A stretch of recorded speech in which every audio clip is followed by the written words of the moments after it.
والسلام على سيد الأنبياء والمرسلين وعلى آله وأصحابه أجمعين. أما بعد، أعوذ بالله من الشيطان الرجيم. بسم الله الرحمن الرحيم.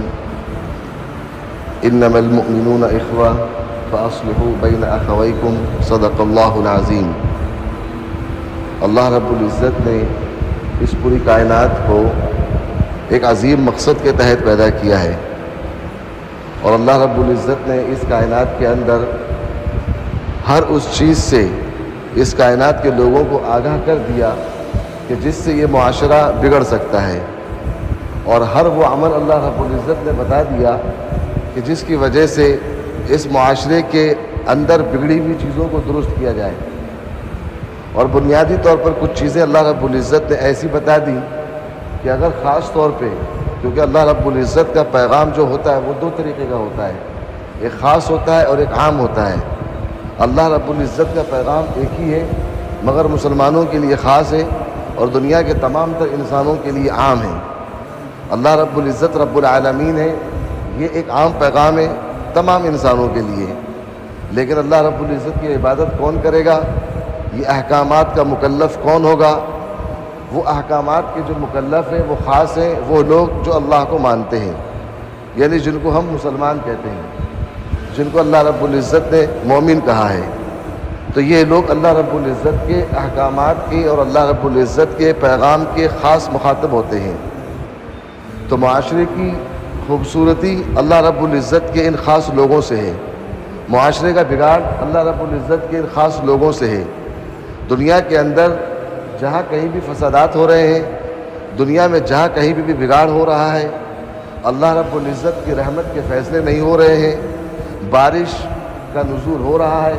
اور بارش کا نزول اپنے آپ میں وقت میں جب ہوتا ہے تو یہ اللہ کی رحمت ہے، مگر بارش کا نزول یہ رحمت کے بجائے لوگوں کی بستیاں تباہ کرنے لگے. یہ بارش کا نزول کھیتی کھلیان کو آباد کرنے کے بجائے تباہ کرنے لگے، یہ فصلیں تباہ کر دے، تو یہ سمجھ لو کہ اللہ کی رحمت بوجہ غضب میں نازل ہوئی ہے. تو ایک کافر کے کفر کی وجہ سے اللہ کا عذاب نہیں آتا، ایک مشرک کے شرک کی وجہ سے اللہ کا عذاب نہیں آتا. دنیا کے تمام تر وہ لوگ جو اپنے آپ کو مومن نہیں کہتے، جو اللہ کو نہیں مانتے، وہ زنا کریں، وہ 24 گھنٹے شراب پئیں، وہ 24 گھنٹے بدکاری کریں، روز مرہ وہ جو چاہے کریں،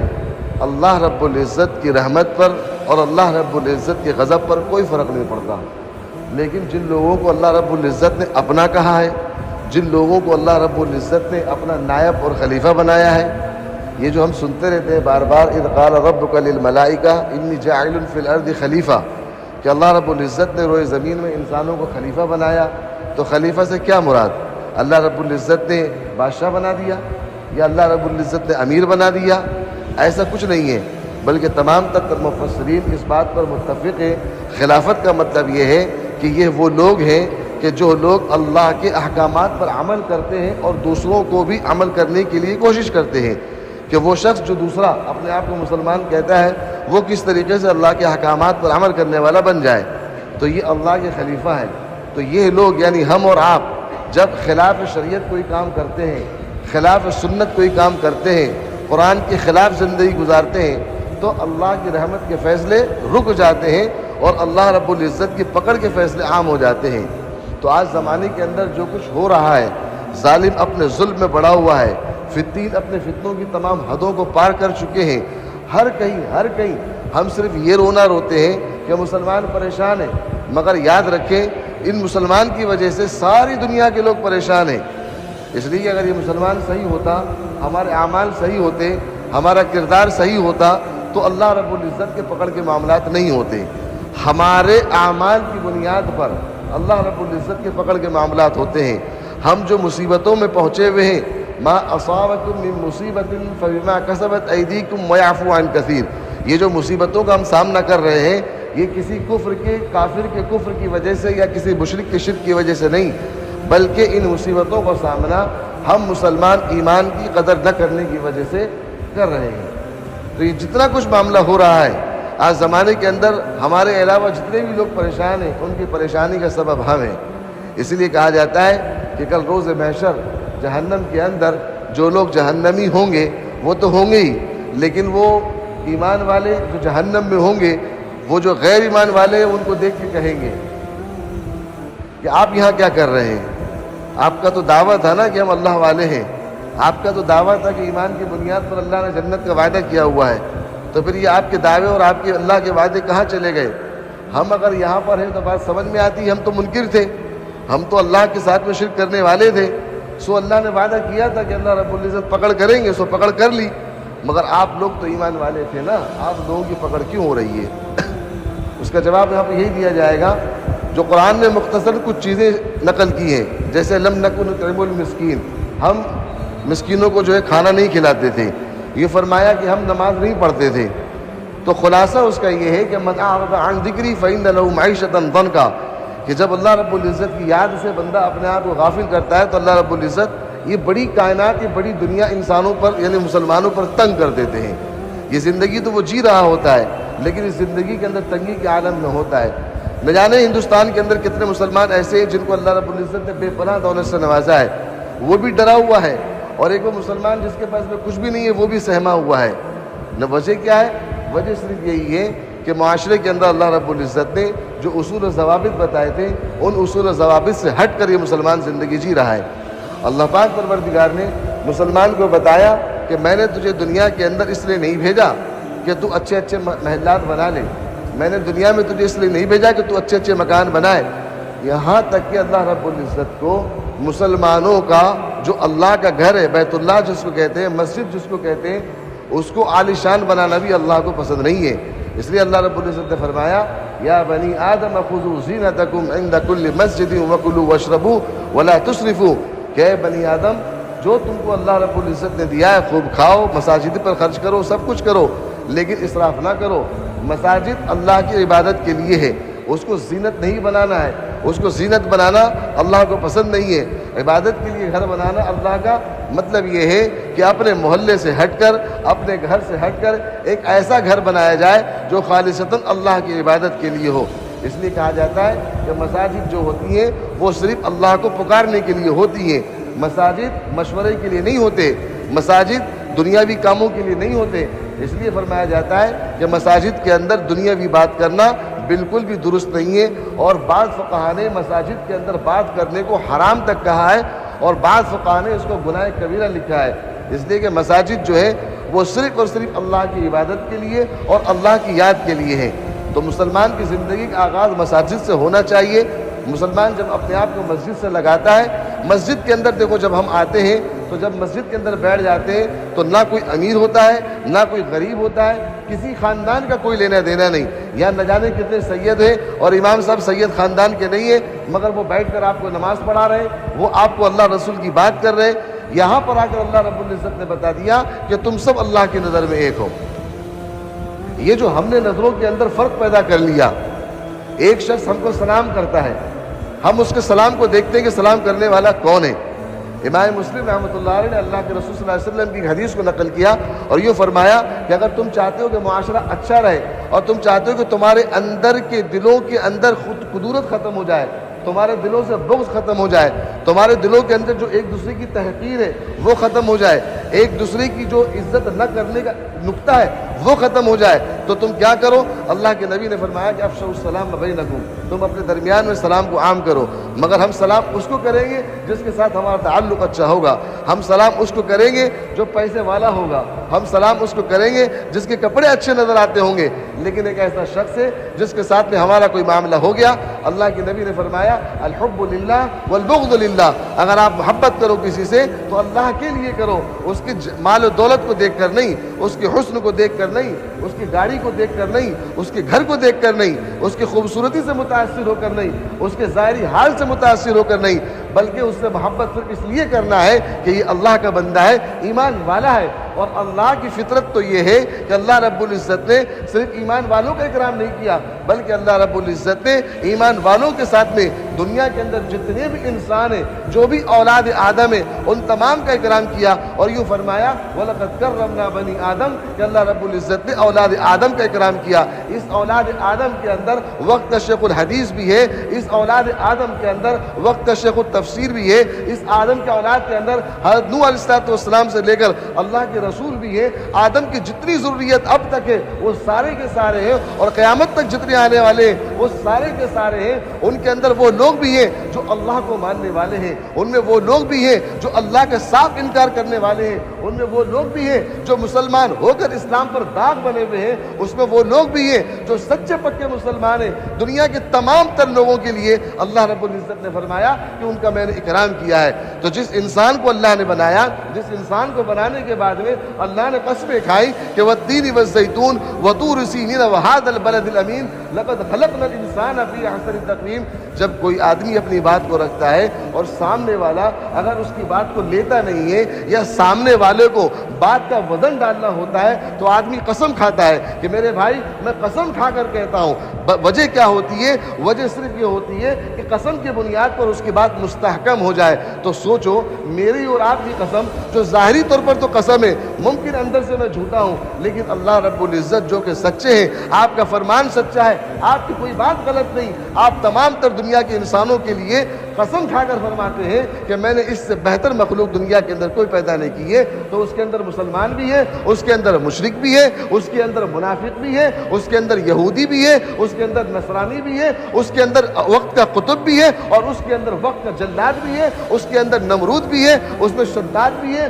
اس میں فرعون بھی ہے، اس میں ابراہیم خلیل اللہ بھی ہے، اس میں اسماعیل ذبیح اللہ بھی ہے، یہاں تک کہ اس کے اندر محمد رسول اللہ بھی ہے۔ اللہ نے کسی کو اس سے اختلاف نہیں کیا کہ یہاں سے ہٹا کر کسی کو وہاں رکھا، اسی کو سمجھایا اللہ کے نبی صلی اللہ علیہ وسلم نے کہ تمہیں کسی عربی کو عجمی پر فضیلت نہیں ہے، اور کسی عجمی کو اگر اللہ نے بہت زیادہ علم دے دیا، کسی عجمی کو اللہ نے بے پناہ دولت دے دی، تو وہ کسی عربی پر فضیلت حاصل نہیں کر سکتا۔ کسی وقت کے مفسر کو وقت کے جاہل پر فضیلت نہیں ہے، کسی کو کسی پر فضیلت نہیں ہے۔ اگر وہاں پر اللہ کی نظر میں کوئی مکرم ہے تو وہ شخص ان اکرمکم عند اللہ اتقاکم، کہ جس کے دل کے اندر اللہ کا ڈر زیادہ ہوگا، جو اللہ سے زیادہ ڈرنے والا ہوگا، جو شریعت مطہرہ پر عمل کرنے والا ہوگا، جو اس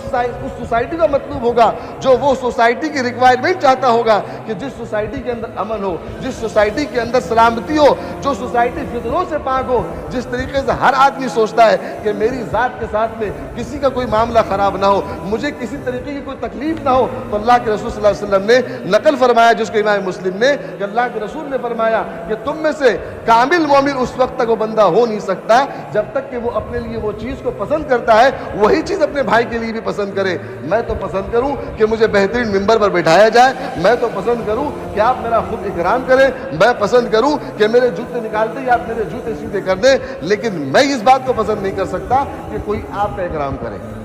تو یہ کامل مومن کی علامت نہیں ہے۔ ایک محدث نے لکھا ہے کہ اللہ کے رسول صلی اللہ علیہ وسلم نے جو فرمایا کہ وہ شخص کامل مومن نہیں، وہ شخص کامل مومن نہیں، احادیث کے اندر لا یؤمن احدکم ایسا 27 جگہوں پر آیا ہے۔ یہاں پر مراد یہ ہے کہ وہ شخص کامل مومن ہو ہی نہیں سکتا جس کے اندر یہ عیوب پائے جاتے ہیں۔ اور کامل مومن کی علامت بتائی کہ کامل مومن وہ ہے کہ جس کے دل کے اندر اللہ کے رسول کی محبت سب سے زیادہ ہو۔ اور اللہ کے رسول کی محبت کا تقاضا کیا ہے؟ آپ دیکھیں، ان تقاضوں کو عملی طور پر دیکھیں، ان تقاضوں کو زندگی کے جائزے میں دیکھیں۔ ہم تو اپنا نمونہ کوئی پیش نہیں کر سکتے۔ اللہ رب العزت نے فرمایا کہ تمہارے لیے نمونہ لقد کان لکم فی رسول اللہ اسوۃ حسنہ، اللہ کے نبی کی زندگی ہے۔ معلوم یہ ہوا کہ اللہ کے نبی کی زندگی میں بھی کچھ معمولات ایسے تھے جس کا مکلف انسان نہیں ہے، عام مسلمان نہیں ہے، وہ اللہ کے رسول خاص تھے۔ مثال کے طور پر تہجد کی نماز یہ اللہ کے رسول کے لیے فرض کا درجہ رکھتی تھی، میرے اور آپ کے لیے فرض کا درجہ نہیں ہے۔ لیکن اللہ رب العزت نے جب بات کی کہ آپ کو ایمان لانا ہے تو ایمان کیسے لانا ہے، یہ فرمایا کہ فَإِنْ آمَنُوا بِمِثْلِ مَا آمَنْتُمْ بِهِ، آپ ایمان لاؤ ایسے جیسے ابو بکر صدیق لائے، آپ ایمان لاؤ ایسے جیسے عمر فاروق لائے، آپ ایمان لاؤ ایسے جیسے عثمان غنی لائے، آپ ایمان لاؤ ایسے جیسے حضرت علی لے کر آئے، آپ ایمان لاؤ ایسے جیسے تمام کے تمام صحابہ کرام۔ اب جب صحابہ کرام کی زندگیوں کو ہم دیکھتے ہیں تو قرآن نے ایک خوبصورت بات بتائی، اب دیکھیں کہ وہ بات ہمارے اندر کتنی پائی جاتی ہے۔ وہ قرآن نے فرمایا یؤثرون علی انفسہم،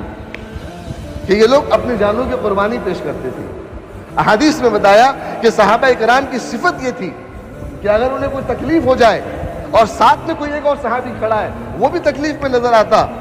تو یہ حدیث اس حدیث کے مصداق تھے جس کو امام مسلم نے نقل کیا کہ المؤمن کجسد واحد، کہ مومن پورے کے پورے ایک جسم کی طرح ہے، اگر اس کی ایک انگلی میں نقصان ہوتا ہے یا تکلیف ہوتی ہے تو پورا بدن اس کا کانپنے لگتا ہے، پورے بدن کے اندر اس کا احساس ہوتا ہے۔ تو اب اگر کوئی مومن کہیں پر پریشان ہو یا کوئی مومن کسی مصیبت میں مبتلا ہو، ہمارا پڑوسی ہے، ہمارے محلے کا ہے، اگر ہمیں اس کی تکلیف کا احساس نہیں ہوتا ہے تو ہم ایک جسم کی طرح نہیں ہیں، اور جب ایک جسم کی طرح نہیں ہے تو ہم اس فہرست میں نہیں آ سکتے جس فہرست کے لیے ہم ہر نماز میں دعا کرتے ہیں اہدنا الصراط المستقیم صراط الذین انعمت علیہم من النبیین والصدیقین والشہداء والصالحین، کہ ہمیں اللہ رب العزت نیک لوگوں میں شامل فرمائے، ہمیں اللہ رب العزت انبیاءوں کا رفیق بنائے، ہمیں اللہ رب العزت جنت کے اندر انبیاءوں کا اور شہداؤں کا پڑوسی بنائے۔ اس کے لیے ضرورت اس بات کی ہے اپنے دل کے اندر اپنے بھائی کا وہ اکرام پیدا کرے، اپنے دل کے اندر اپنے بھائی کی وہ عزت پیدا کرے جو اللہ رب العزت نے تمام تر دنیا کے لوگوں کے لیے رکھی ہے۔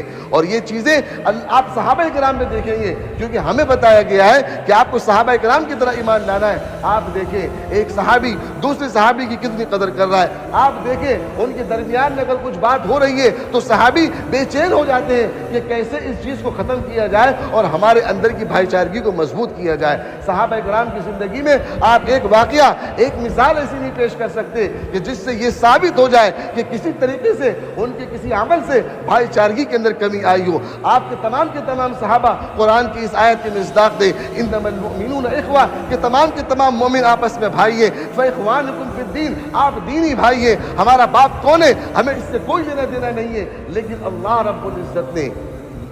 میرا جو سگا بھائی ہے اس کے بارے میں تو صرف میری ماں ہی جانتی ہے کہ وہ کتنا سگا ہے، حقیقت کسی کو نہیں پتا، وہ صرف ماں کو پتا ہے۔ لیکن وہ ماں جو ہم سے کہتی کہ ہمارا بھائی ہے،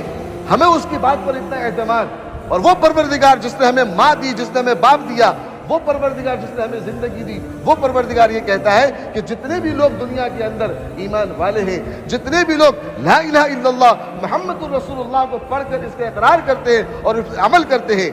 یا وہ لوگ جو اقرار تو کرتے ہیں سچے دل سے عمل نہیں کرتے لیکن سارے کے سارے اپنے آپ کو مومن اور مسلمان کہتے ہیں، وہ پروردگار کہہ رہا ہے کہ جس کی ہر بات پکی ہے، جس کی ہر بات سچی ہے، جس کا ہر وعدہ ان وعد اللہ حق ہے، وہ کہتا ہے کہ تم سب آپس میں بھائی ہو۔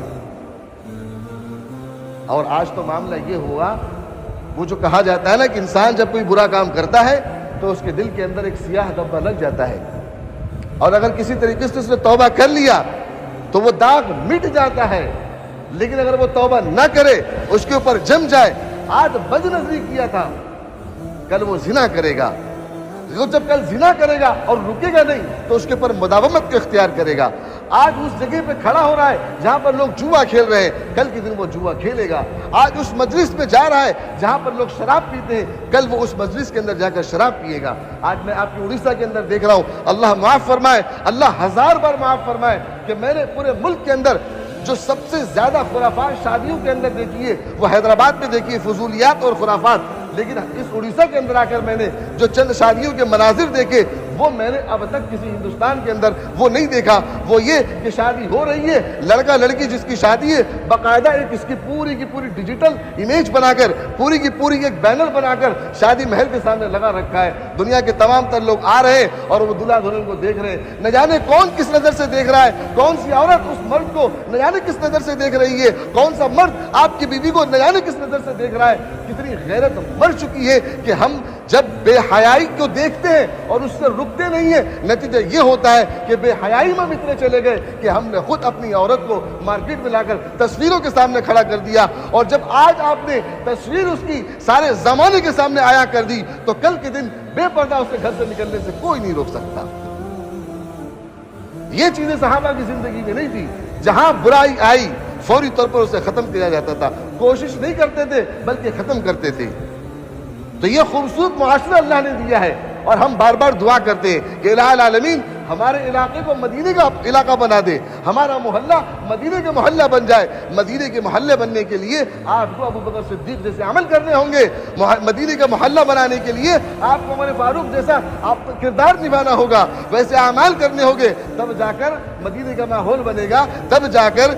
ہمارا جو حکمراں ہوگا وہ بھی اچھے اخلاق کا ہوگا، وہ اچھی صفت کا ہوگا، اچھے کردار کا ہوگا۔ ہم صرف مسجد کے اندر بیٹھ کر یہ سوچنے لگے اور جمعہ کی نماز کے بعد میں دعا کرنے لگے کہ مدینے کا محلہ بن جائے، تو ایسے تصاویروں کے ساتھ زندگی گزارنے پر۔ اور ایک اور چیز دیکھنے میں آئی، وہ جو ہم نے صرف بہار میں دیکھا تھا، ہم تو سمجھتے تھے کہ ہمارا مدھیہ پردیش بہت زیادہ بچھڑا ہوا ہے، ہم نے وہ بہار میں دیکھا تھا۔ یہاں پر بھی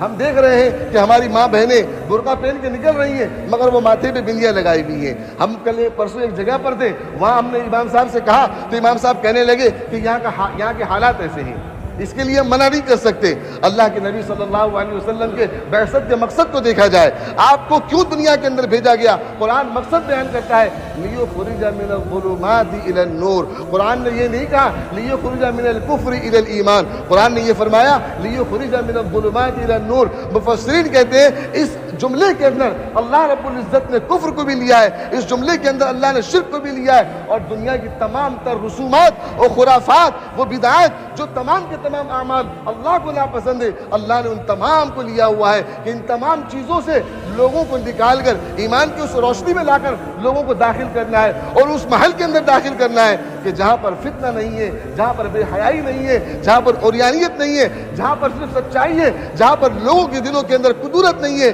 جہاں پر لوگوں کے دلوں میں بغض نہیں ہے۔ آج معاملہ یہ ہے کہ میں اگر اچھے کپڑے پہن لوں تو یہ مجھے منظور ہے، لیکن میرا سگا بھائی، وہ میں نے کہا نا کہ جب آدمی برائی میں داخل ہوتا ہے تو جاتا کہاں تک ہے؟ اللہ رب العزت نے تو دنیا کے تمام مسلمانوں کو کہا کہ تمہارے بھائی ہیں، ان کے درمیان میں کسی طریقے سے اختلاف نہ پیدا ہونے دو، اصلاح کرو، محبت کے ساتھ میں رہو، اخوت کے ساتھ میں رہو، بھائی چارگی کے ساتھ میں رہو۔ ایک ماں کے پیٹ سے 5 بھائی پیدا ہوئے، 5 میں اختلاف، 5 میں اتفاق نہیں ہے۔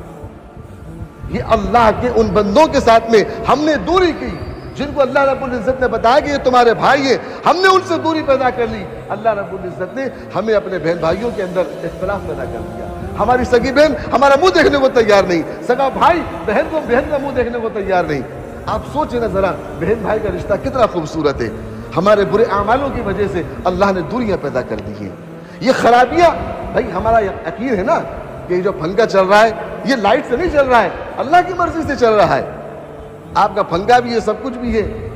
لائٹ بھی ہے، اور ابھی اللہ رب العزت تیز ہوا چلا دے لائٹ بند، یہ سب اللہ کی مرضی سے ہو رہا ہے۔ تو اگر ہمارے اندر اتفاق ہو رہا ہے تو وہ اللہ کی مرضی سے، اگر اختلاف ہو رہا ہے تو اللہ کی مرضی سے۔ اب دونوں صورتوں کے اندر کیا ہے؟ اعمال اچھے ہیں، دلوں کو صاف رکھا ہے، اللہ نے دلوں کو ملا دیا۔ اعمال برے ہیں، دلوں کے اندر گو گوبر بھر رکھا ہے، اللہ نے دلوں کو دلوں سے دور کر دیا ہے۔ بیٹا ماں کو دیکھنے کو تیار نہیں، ماں بیٹے کو دیکھنے کو تیار نہیں، باپ اولاد کو دیکھنے کو تیار نہیں، کہتا ہے کہ اس سے بہتر تو مجھے اللہ بے اولاد بناتا، کہتا ہے کہ یہ مر جائے تو اچھا ہے۔ اور جب کوئی مرتا ہے نا تو اس سے پوچھو جا کر تیرا بھائی مر گیا اس کا غم کیا ہے، باپ مر گیا اس کا غم کیا ہے۔ یہ کتنے خوبصورت رشتے ہیں، ان رشتوں کو ہم نے تباہ برباد کر لیا صرف اسی وجہ سے کہ ہم ایک دوسرے کی اصلاح کی فکر کرنا ہم نے بند کر دی ہے۔ مجھے فکر اس بات کی نہیں ہے کہ میں کیا ہوں، مجھے فکر اس بات کی ہے کہ یہ اس کے اندر کیا کمی ہے۔ میں اپنی خامیاں نہیں دیکھ رہا ہوں، اپنے اندر کی کمزوری کو نہیں دیکھ رہا ہوں، میں دوسروں کے عیوب کو تلاش کر رہا ہوں۔ مومن کی شان یہ ہوتی ہے کہ جیسا وہ یہ چاہتا ہے کہ اس کی عزت پر کہیں داغ نہ لگے، اس سے زیادہ اس کے اندر یہ صفت ہوتی ہے کہ اس کے بھائی کی عزت پر بھی داغ نہ لگے۔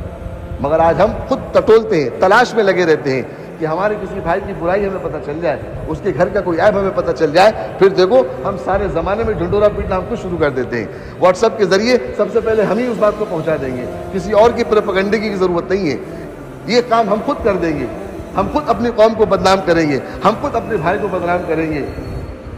ایک صاحب کہنے لگے آپ چلے جائیں ان سے ملنے، ہم نے کہا بھائی ہم نے سنا کہ آپ کے سگے بھائی ہیں، کہنے لگے ہماری بول چال بند ہے، اور اللہ کے رسول نے فرمایا کہ آپ اللہ کے لیے محبت کرو اور اللہ کے لیے اپنے آپ کو الگ کرو۔ تو آپ سگے بھائی ہو، آپ کی بول چال بند ہے، جب آپ اپنے نہ ہو سکے تو آپ اللہ کے لیے نہیں ہو سکتے، اور جب اللہ کے نہیں ہوں گے تو حدیث میں تو آتا ہے کہ اللہ پاک اپنا کام پھر کسی سے بھی نکالیں گے۔ اللہ کو اس بات کی ضرورت نہیں ہے میرے دوستوں کہ ہم نماز پڑھیں، اللہ کو اس بات کی ضرورت نہیں ہے کہ پیسہ دیے تو ہم زکوٰۃ دیں۔ جو رب العالمین زکوٰۃ کے ذریعے کسی غریب کی مدد کرنے کی ایک صفت بیان کی ہے، اس کی صفت یہ ہے کہ وہ اس غریب کی یوں ہی مدد کر دے، اس غریب کی ضرورت کو یوں ہی پورا کر دے۔ اور ویسے بھی آپ لوگ جو زکوٰۃ دیتے ہیں، کتنی زکوٰۃ دیتے ہیں؟ کسی آدمی کا اگر 10,000 کی زکوٰۃ ہے تو وہ 350 لوگوں میں تقسیم کرتا ہے، کسی ایک غریب کی بھی ضرورت صحیح طریقے سے پوری نہیں ہوتی ہے۔ تو یہ تو صرف اللہ رب العزت نے احکامات کو عمل کرنے کے لیے، بندے کو یہ بتانے کے لیے کہ تجھے صرف میرا ہو کر رہنا ہے، ایک عمل دیا ہے، ورنہ ضرورتیں تو اللہ رب العزت سب کی پوری کرتا ہے۔ وہ بندہ جو اللہ کو مانتا ہی نہیں، جو اللہ کا انکار کرتا ہے اور اللہ کا دشمن ہے، ہم کہتے ہیں نا کہ اسلام کا دشمن، وہ اسلام کا نہیں ہے، وہ اللہ کا دشمن ہے، وہ اللہ کے دین کو ختم کرنے پر آمادہ ہے، اور دنیا میں سب سے زیادہ پاور اسی کا ہے۔ پاور اس کو کس نے دیا؟ اللہ نے دیا ہے نا۔ کیوں دیا اللہ نے پاور اس کو؟ یہ میرے اور آپ کی وجہ سے اللہ نے اس کو پاور دیا ہے۔ جو اللہ کے رسول صلی اللہ علیہ وسلم، یہ حدیث کو امام داؤد نے نقل کیا کہ جب تم ایمان کی قدر نہیں کرو گے، اعمال پر نہیں رہو گے، آپس میں بھائی چارگی کے ساتھ میں نہیں رہو گے، اتفاق اور اتحاد کے ساتھ میں نہیں رہو گے، وَاعْتَصِمُوا بِحَبْلِ اللَّهِ، اللہ کی رسی کو مضبوطی سے تھامے نہیں رکھو گے، یہ تمام کی تمام مخلوق اللہ کا کنبہ ہے، اس کنبے کی حفاظت اگر نہیں کرو گے تو اللہ رب العزت تمہارے سروں پر ظالم بادشاہوں کو مسلط کر دے گا۔ تو معلوم یہ ہوا کہ اگر کوئی طاقتور ہے تو اس کا اپنا کوئی کمال نہیں ہے، اللہ کا کمال ہے، اللہ نے اس کو۔ اب اگر کوئی شخص کچھ بن جاتا ہے تو ہم کہتے ہیں کہ وہ بے ایمانی سے بنا۔ یہ مسلمانوں، یہ ایمانیات کی بات نہیں ہے، یہ نفاق کی بات ہے۔ اگر کوئی شخص بادشاہ بنتا ہے، کوئی شخص وزیر بنتا ہے، کوئی شخص وَتُعِزُّ مَن تَشَاءُ وَتُذِلُّ مَن تَشَاءُ، اللہ اگر کسی کو عزت کے مقام پر بٹھاتے ہیں اور کسی کو ذلت کرتے ہیں تو یہ میرا اور آپ کا کمال نہیں ہے، یہ مشینوں کا کمال نہیں ہے۔ جو وزیر اعظم بنے ہیں نا، یہ مشینوں کے کمال سے نہیں بنے ہیں، یہ اللہ کے حکم سے بنے ہیں، اللہ کی مرضی سے بنے ہیں۔ یہ جو کچھ بھی ہے سب اللہ کی مرضی سے ہے، اور اللہ نے ان کو وہاں تک پہنچایا میری اور آپ کی وجہ سے۔ یہ وہی پروردگار ہے کہ جس نے امیر المومنین ابو بکر صدیق جیسا بادشاہ اس مسلمان قوم کو دیا تھا، کہ جس کو اللہ رب العزت نے عمر فاروق جیسا بادشاہ دیا، جس قوم کو اللہ رب العزت نے عثمان غنی جیسا بادشاہ دیا، حضرت علی جیسا دیا، حضرت امیر معاویہ جیسا دیا، سلطان صلاح الدین ایوبی جیسا دیا، عمر بن عبد العزیز جیسا دیا، اور ایک لمبی فہرست ہے۔ تو جب یہ سارے کے سارے بادشاہ اللہ نے بنائے ہیں تو اب جو ہے ان کو کس نے بنایا؟ ان کو بھی اللہ نے بنایا۔ پہلے سب لوگوں کے دل ملے ہوئے تھے، ایک دوسرے کی عظمت تھی، ایک دوسرے کے لیے قربانی دینے کا جذبہ تھا، ایک دوسرے کی عزت کو اپنی عزت سمجھتے تھے۔ تو اللہ رب العزت نے حکمراں بھی ویسے دیے تھے، ماحول بھی ویسا دیا تھا۔ آپ دیکھیں، مدینے کی تاریخ اٹھا کر دیکھیں، کبھی ایسی بارش نہیں ہوئی کہ صحاباؤں کے گھر ٹوٹ پھوٹ گئے، ان کے بازار ملیامیٹ ہو گئے۔ اور آج ہر سال ایسی بارش ہوتی ہے، مسجد کے اندر باڑھ آ جاتی ہے، لوگ اللہ اللہ کی آوازیں چلا رہے ہیں، مگر سب کچھ کام خراب ہو رہا ہے۔ وجہ صرف اس کی ہے یہ دل کے اندر ایک دوسرے کے لیے عظمت نہیں ہے۔ اللہ رب العزت نے جو ہم کو بھائی بنایا ہے، ہم ایک دوسرے کی قدر کرنے والے نہیں ہیں، اس لیے اللہ تعالیٰ نے اس طریقے کا ماحول اور اس طریقے کا ماحول اللہ رب العزت نے بنا کر ہمارے سامنے رکھ دیا۔ اور آخری بات یہ بھی اللہ کا کرم ہے کہ اللہ رب العزت اس کا احساس بھی ہم کو دلا رہے ہیں، تاکہ ہم اپنے آپ کو بدل لیں، اپنے آپ کو پیچھے کھینچ لیں۔ جس راستے پر ہماری کامیابی ہے ہم اسی راستے پر ہیں، مگر نیتوں کے صحیح کے ساتھ میں، درست نیتوں کے ساتھ میں ہمیں اس راستے پر چلنا ہے۔ جس طریقے سے ہم جمعہ کے لیے تیاری کرتے ہیں، ایسے اگر ہم 5 وقت کی تیاری کریں، اللہ کی توفیق تو ہم مسجد میں آئے ہیں، اللہ کی توفیق نہیں ہوتی تو مسجد میں نہیں آتے۔ تو جب جمعہ کے لیے ہم نے کوشش کی تو اللہ نے ہمیں پہنچا دیا۔ اگر یہی کوشش ہم فجر کے لیے کریں گے، عصر کے لیے کریں گے، ظہر کے لیے کریں گے تو اللہ پہنچائیں گے۔ مسجد میں آ کے ایک دوسرے کے بازو میں بیٹھ جاتے ہیں، خاموش رہتے ہیں، یہی کوشش اگر ہم باہر بھی کریں کہ ہم ہر ایک کو اپنا سمجھیں گے. کوئی بھی میرے بازو میں آ کے بیٹھ جائے, کوئی بھی مجھ سے سلام کرے, کوئی بھی مجھ سے بات کرے, میں بات کروں گا, تو اللہ رب العزت ویسا ماحول ہمارے لیے بنائیں گے. اللہ تعالیٰ سے دعا کریں کہ اللہ رب العزت ہم سب کو کہنے سننے سے زیادہ عمل کی توفیق عطا فرمائے, اور ہمارے دلوں کے اندر جو ایک دوسرے کے خلاف قدورت ہے, ایک دوسرے کے خلاف بغض ہے, اللہ رب العزت اس کو محبت میں بدلے. وآخر الدعوان الحمدللہ رب العالمین.